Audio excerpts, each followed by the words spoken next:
Got a collar. That's right, Kieran's got a collar on. And here we are, we're riding with Derek Warwick now. We're coming down to the corner to start the lap after the start-finish line. And Warwick's there, he's in 4th gear, he's probably going up to... No, he's back to 6th for now. And let's see if he can draft up on that car just ahead of him. He'll be approaching 190 miles an hour at this point. Perhaps 195. It doesn't look like he's quite close enough to have a go. As he comes into this 2nd gear chicane, back down to 2nd, hard on the brakes, 50 miles an hour through this one now. Back on the power. 3rd gear. 4th gear. 5th gear.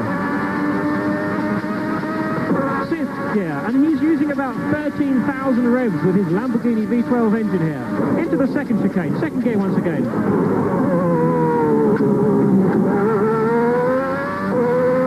You can just see then how he just nibbled the curb on the left side and the right. It's a very narrow entrance to that chicane, and you need to use a little bit of curve to get through there quickly enough. We're coming down now towards the 3rd chicane. A quick flick on his hand to wipe off a rip-off off his visor. Back down to 4th gear. A little nibble of curve again, maybe. And speeding in the power. 4th gear. Back to 5th. Back to 6th. Coming in now towards this stadium section of the track. Now just look how the scenery changes. Now someone's got a bit of dust there. What is it? No, nothing too much.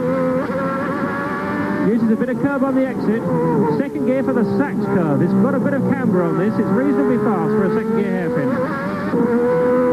Now that normally is flat out through that left-right, but he had a bit of a feather on the throttle there.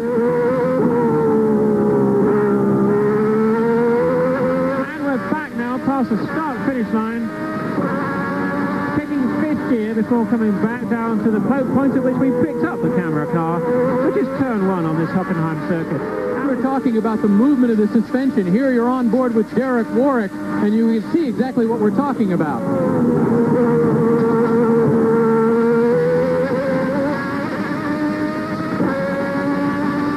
Just listen to that motor. We're running at about 13,500 RPM in that V12. Look to it, the kickback through the steering wheel. I mean, these cars are hard work to drive. Look at that fight.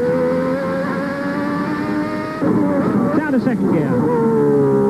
Balancing the throttle. He doesn't want to get too much of a slide here, or it'll ruin his tyres. He's just delicately holding that throttle. Careful here too.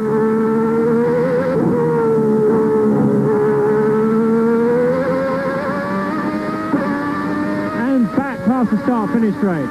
Look how tightly he's cramped in that cockpit. You can see why he needs that cutout in the steering wheel. You see how his steering wheel's got that inverted V to give a bit of leg space there. In with about 9 laps. And there we try to go aboard with Derek Warwick. Sometimes the pictures don't quite work as well as we'd like. And out of that 3rd chicane once again into 5th gear, and you see just above his gear lever hand when he changes gear again there's a little round knob. That's to change the brake balance, and he may well have been doing that as the fuel load lightens to keep the front and rear wheels braking equally.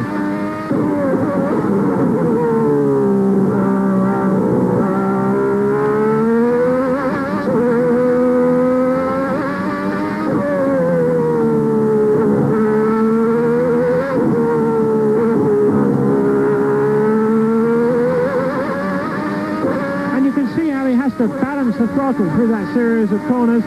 It's not a question of just coming in, jamming on the brakes and flooring it again. He's got to balance the amount of grip he's got left. We've just heard the chink as he went over the curb on the exit there. And you can see that his rev counter too, rather than being a round dial, don't bother looking for it, it's not there. What he has got is that strip, that green strip you see. It's an LCD rev counter. It probably begins at something like 8,000 revs, and it just spans from 8,000 perhaps to 14. And Derek Warwick with the leader, Ayrton Senna, coming up behind. Yeah, well, it'd be nice now if we could have a look at Derek from the in-car. We might be able to see just what it's like being there, and here we go. Now, Warwick now will know that he's got Senna behind him. Warwick will know that. He can't do anything about it at the moment. He doesn't want to hold Senna up, but he's just getting on with his own race, minding his own business. And he won't mind either here. I don't think Senna can come by here. But what we can, there he is, he checks his mirrors, he registers where Senna is, and he'll do the same on the next straight. But this time we'll see what the relative speed difference of that McLaren Honda and the Lotus Lamborghini is. Let's have a look. The blue flag went out. So are we going to see a McLaren come by on the right?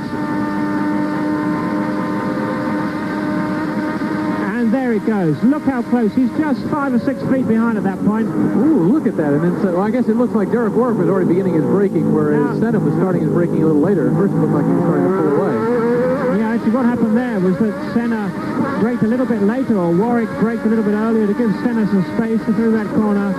And you can see what the performance differential is like between these cars. Warwick right now sitting in the 8th position on this.